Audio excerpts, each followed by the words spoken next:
नमस्कार मित्रों। तो आज हम गौतम बुद्ध की एक कहानी की बात करेंगे जिसका शीर्षक है कि मैं ही क्यों गरीब हूँ। तो आप उसे अंत तक सुने। वैसे तो कहते हैं भगवान ने किसी को गरीब नहीं बनाया है। उन्होंने हर किसी को इतना दिया है कि वो अपना जीवन गुजार सके, और अगर किसी को ज़रूरत से कम भी दिया है तो भगवान उसके लिए कुछ न कुछ ऐसी व्यवस्था कर ही देते हैं। उनका जीवन चलता रहता है।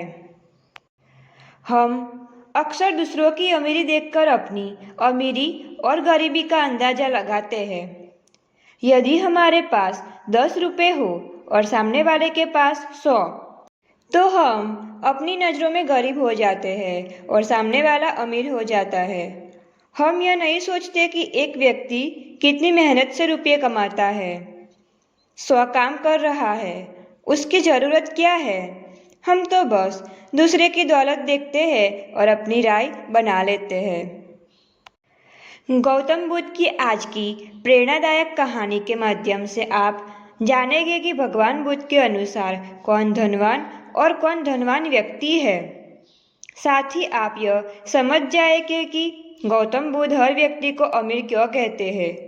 गौतम बुद्ध की कहानी आपको बहुत प्रभावित करेगी और बुद्ध की इस प्रेरणादायक कहानी से मिली सीख आपके बहुत काम आएगी।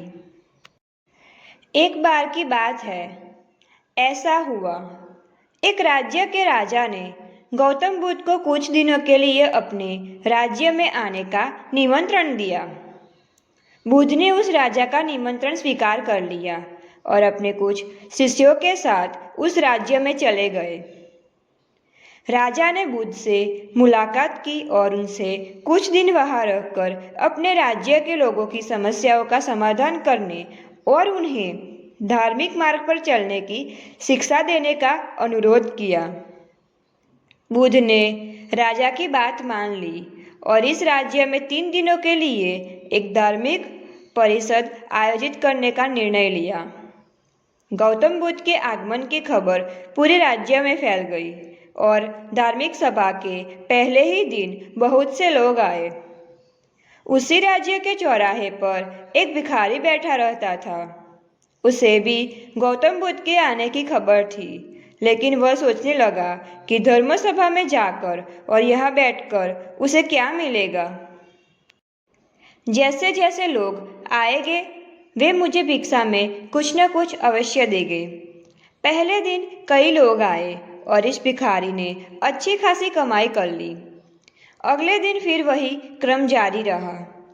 भिखारी ने भीख मांगने के साथ साथ यह भी देखा कि धार्मिक सभा में जाते समय लोग उदास और दुखी हो रहे थे और उन्होंने उसे कुछ दिया भी नहीं। जब वह बुद्ध से मिलकर वापस आता है तो बहुत खुश दिखता है और खुशी खुशी भिक्षा भी देता है। यही सोचते सोचते दूसरा दिन भी बीत गया। तीसरे दिन जब बहुत कम लोग आए तो भिखारी परेशान हो गया। उसने कमाई नहीं की। उसने सोचा कि बुद्ध तो सबकी समस्याओं का समाधान दे रहे हैं, तो क्यों ना मैं भी उनके पास जाऊं और अपनी गरीबी दूर करने का उपाय पूछूं। ऐसा सोचकर वह भी धर्म सभा में गया, लेकिन वहाँ लंबी कतार थी। बड़ी मुश्किल से उनकी बारी आई। बुद्ध के पास पहुंचकर उसने प्रणाम किया और कहा, प्रभु, इस गांव में सभी लोग सुखी हैं और सभी लोग धनवान तथा सुख सुविधा संपन्न हैं। फिर मैं गरीब क्यों हूँ? तुम गरीब हो क्योंकि तुम हमेशा दूसरों से मांगते रहते हो, लेकिन कभी किसी को कुछ नहीं देते हो। भगवान बुद्ध ने उस भिखारी को देखा।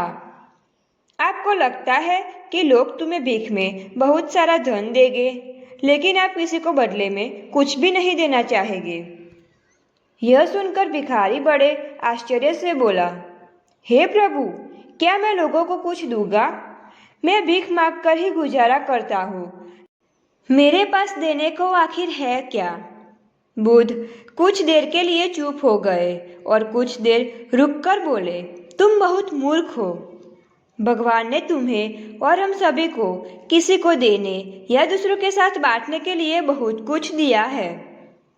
आपने एक मुस्कान दी है जिसे आप दूसरों के साथ साझा कर सकते हैं और उन्हें आशा और उम्मीद दे सकते हैं। तुम्हें आवाज़ दी गई है जिसे तुम मीठा बोलकर लोगों की प्रशंसा कर सकते हो।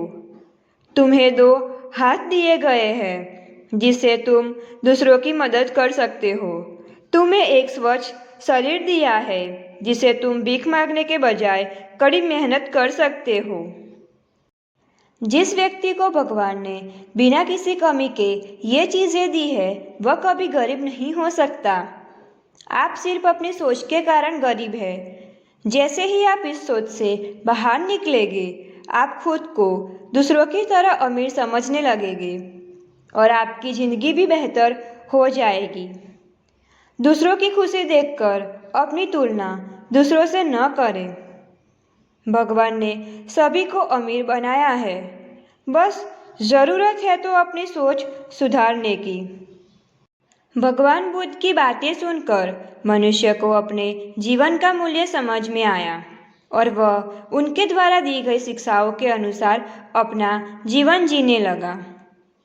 जब हम सभी अपनी तुलना दूसरों से करते हैं या दूसरों को खुश देखते हैं तो हमें लगता है कि हमारी ज़िंदगी खराब है और बाकी सब मज़े कर रहे हैं। हम अपने जीवन में कभी भी अच्छी चीज़ों पर ध्यान केंद्रित नहीं करते हैं। हम कभी यह नहीं सोचते हैं कि भगवान ने हमें स्वच्छ शरीर दिया है जो सबसे कीमती चीज़ है। आप कितने भी अमीर क्यों ना हो, अगर आपका शरीर उपयोगी नहीं है तो वह पैसा भी किसी काम का नहीं है। और वहीं अगर आप गरीब हैं लेकिन आपका शरीर बिल्कुल स्वच्छ है तो आप अपने आप में एक अमीर व्यक्ति है।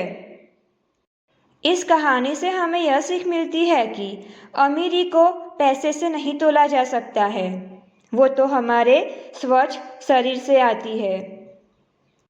इसीलिए हमें ऐसा नहीं सोचना चाहिए कि मैं गरीब क्यों हूँ।